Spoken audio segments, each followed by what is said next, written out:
Nous voici au 6e jour de notre voyage et nous avons entamé la remontée vers Luxor.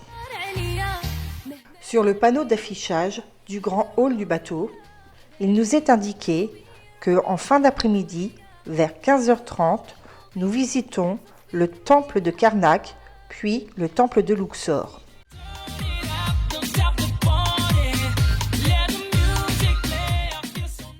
Sur cette grande remontée, nous ne vous avons pas encore parlé de ce que nous avons appelé des ola-ola.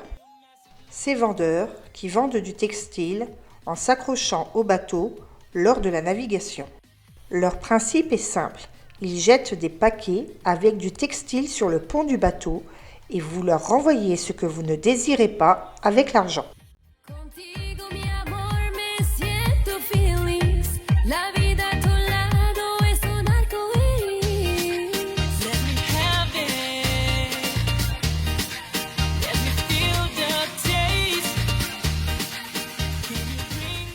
Nous continuons notre navigation au son des ola-ola avec notre petit thé sous la chaleur égyptienne en direction de Luxor. Et nous passons bientôt devant la ville de Esna, située à 55 km de Luxor.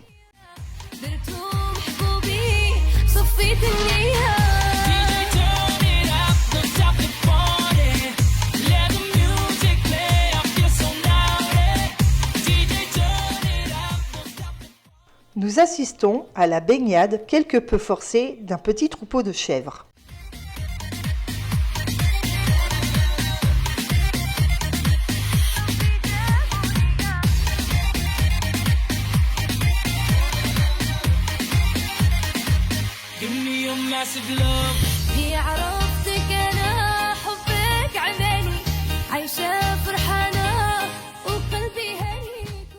Gros plan sur le drapeau de l'Égypte, composé de 3 bandes horizontales, rouge, blanche et noire, avec l'emblème national de l'Égypte, l'aigle de Saladin au centre de la bande blanche.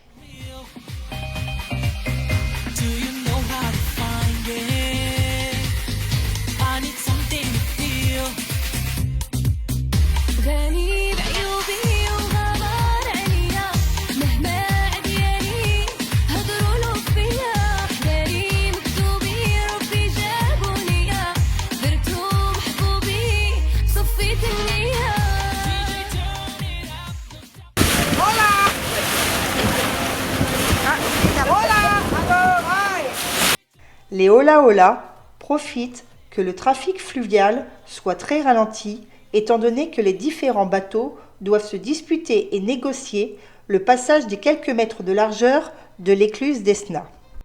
Appelée Esna Lock, la serrure est une merveille d'ingénierie.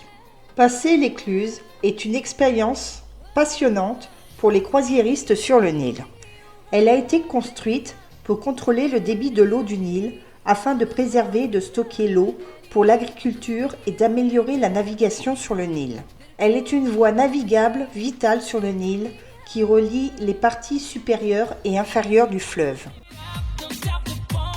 Sur le pont inférieur, le caméraman du bateau, auprès duquel vous pourrez obtenir le DVD de votre croisière.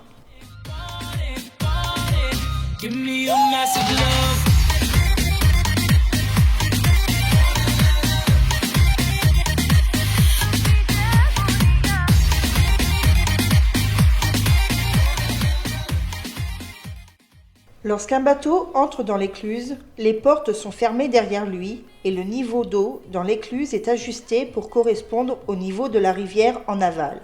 Une fois le niveau d'eau égalisé, les vannes du côté aval de l'écluse s'ouvrent et le bateau peut continuer sa descente sur la rivière.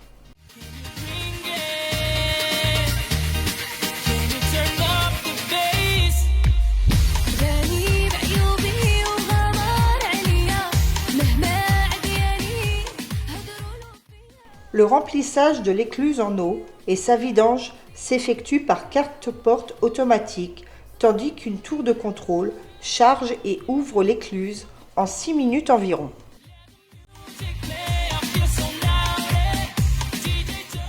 Qui veut cette belle nappe égyptienne pour 1 ou 2 euros? C'est souvent le prix demandé par ces vendeurs.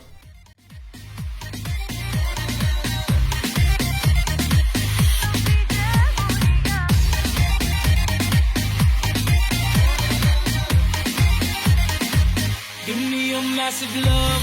هي عرفتك أنا حبك عماني عايشة فرحانة وقلبي هني كل مرة تعمل لي surprise فرحني ديما. Souvent, le long du Nil, nous voyons des habitations qui n'ont pas l'air finies.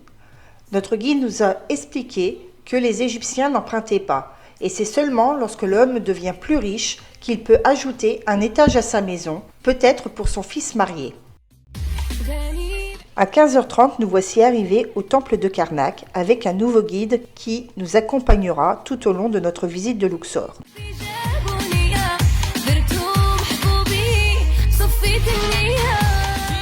Le complexe de Karnak, reconstruit et développé pendant plus de 2000 ans par des pharaons successifs, s'étend sur plus de 2 km². Il est le plus grand complexe religieux de toute l'Antiquité. À l'entrée du temple, 40 sphinx à tête de bélier vous accueillent. Ils constituent le début de l'avenue des sphinx qui s'étendait jusqu'au temple de Luxor et au Nil.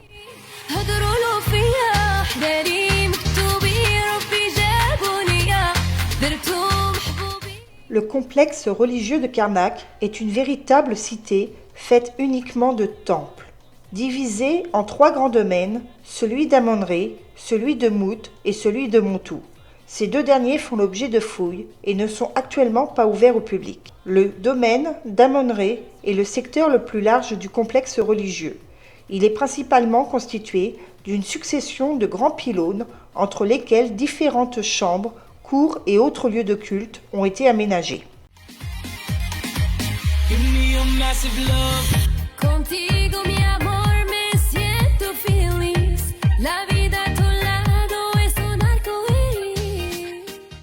Dans la croyance égyptienne, le temple était le réplique de l'univers, le lac inclus dans l'enceinte sacrée, matérialisé aux côtés de la terre, du ciel et du soleil, l'autre élément indispensable, l'eau.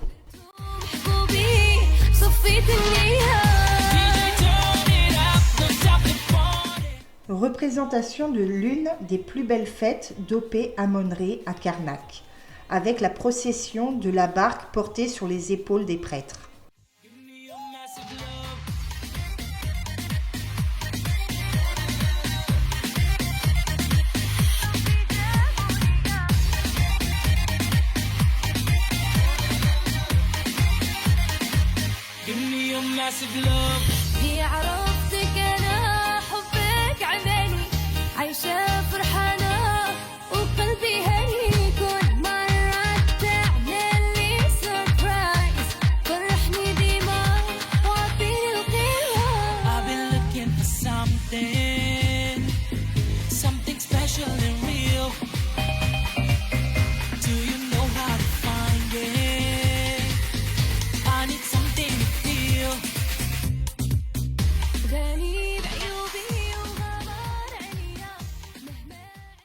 C'est l'heure pour nous de rejoindre notre groupe et de quitter le temple de Karnak pour nous rendre vers le temple de Luxor.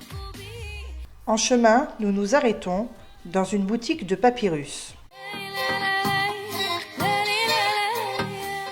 Nous arrivons à la tombée de la nuit au temple d'Amon à Luxor. Situé au cœur de l'ancienne Thèbes, il fut construit pour l'essentiel sous la 18e et 19e dynastie. Il est l'un des temples les mieux conservés du Nouvel Empire.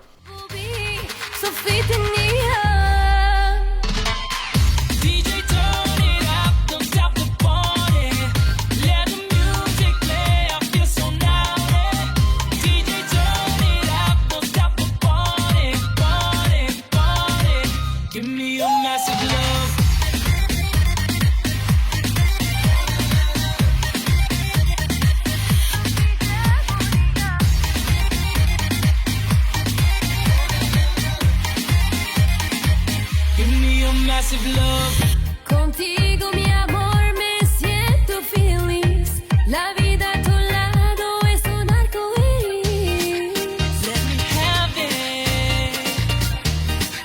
Let me feel the taste. En sortant, nous jetons un regard sur les pylônes d'entrée et sur cet obélisque qui fut offert en 1830 au roi de France Charles X. Son jumeau trône depuis 1836 sur la place de la Concorde à Paris. Nous terminons notre visite en cheminant sur l'allée des Sphinx, dite Dromos, qui reliait les temples de Luxor et Karnak sur près de 3 km. Cette allée, dans l'Antiquité, était bordée de plus de 700 sphinx. Il n'en subsiste que les 2 extrémités, ainsi qu'un tronçon mis au jour au centre de la ville moderne. D'autres tronçons pourraient être ensevelis sous les habitations.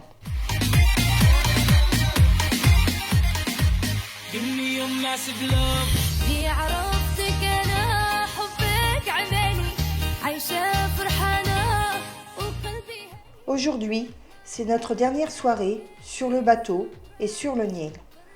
Demain, nous nous envolons vers le Caire pour terminer notre voyage en Égypte. Au programme pour demain, la sortie dans le souk du Caire, la visite de la mosquée et de la citadelle de Mohamed Ali, la découverte de 2 églises coptes, puis nous terminerons l'après-midi au musée du Caire. Nous avons hâte de partager avec vous la suite de notre merveilleux voyage. Et comme à chaque fin de vidéo, nous vous disons à bientôt.